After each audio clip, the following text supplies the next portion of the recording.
बार्शीत 45 acre, Sonpeth तालुक्यात 95 acre, सोनपेठमध्येच 20 acre crusher, Majalgaon तालुक्यात 45 ते 50 एकर, मांजरसुंबा गावात दुसऱ्या पत्नीच्या नावावर 45 एकर, पुण्यातल्या हाय-फाय एरियात संपूर्ण फ्लोअर ड्रायव्हरच्या नावावर.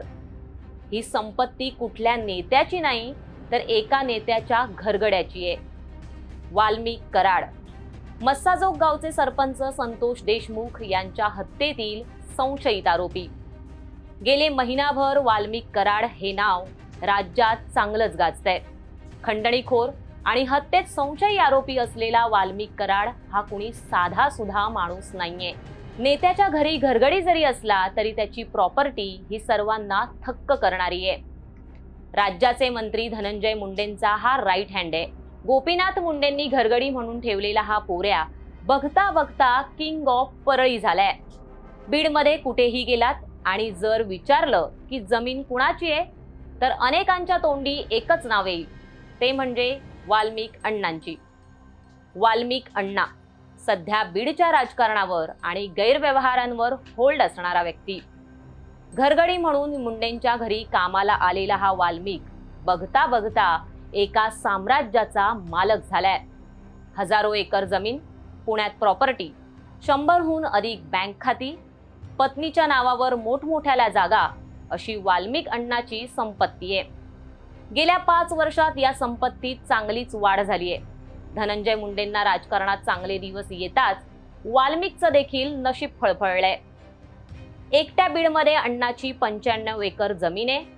बार्शी तालुक्यात 45 एकर, सोनपेठ तालुक्यात एका ठिकाणी 45 तर दुसऱ्या ठिकाणी 50 एकर, सोनपेठ तालुक्यात 20 एकर क्रशर, माजलगाव तालुक्यातील शिरसी पारगाव येथे 45 ते 50 एकर, मांजरसुंबा गावात दुसऱ्या पत्नीच्या नावावर 45 एकर जमीन आहे. पुण्यातील मगरपट्टा सिटी हा अतिशय महागडा आणि अद्ययावत सोयी सुविधायुक्त असा परिसर आहे.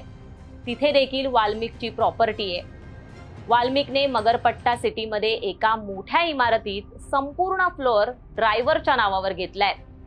तसंच बऱ्याचशा प्रॉपर्टीमध्ये धनंजय मुंडे यांच्या पत्नी आणि वाल्मिक कराडची पार्टनरशिप आहे.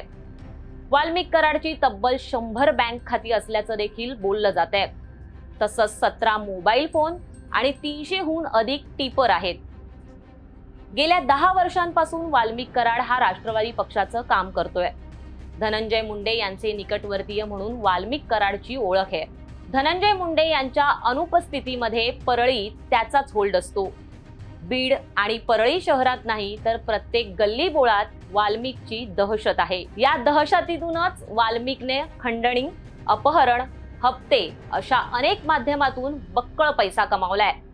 पोलिसांनाही न भिणारा हा वाल्मिक ISI अधिकाऱ्यांचा दरबार भरवतो अशी देखील चर्चा आहे. वाल्मिककडे पैसा आला तो औष्णिक विद्युत प्रकल्पातील कामांच्या कॉन्ट्रॅक्टमुळे. कोळसा वाहतुकीपासून ते राख उचलण्यापर्यंतचे सर्व कॉन्ट्रॅक्ट वाल्मिककडेच आहेत.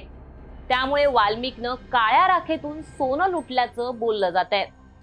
दिवसाला 300 ट्रक राख उचलली जाते आणि वीट भट्टी तसंच सिमेंट बनवणाऱ्या कंपन्यांना ती विकली जाते. यातूनच मिळणाऱ्या पैशातून वाल्मिकनं एवढं मोठं साम्राज्य निर्माण केल्याचं सांगितलं जात आहे. अर्थात वाल्मिकच्या या सर्व कारभारामागे वरदहस्त होता तो धनंजय मुंडे यांचा.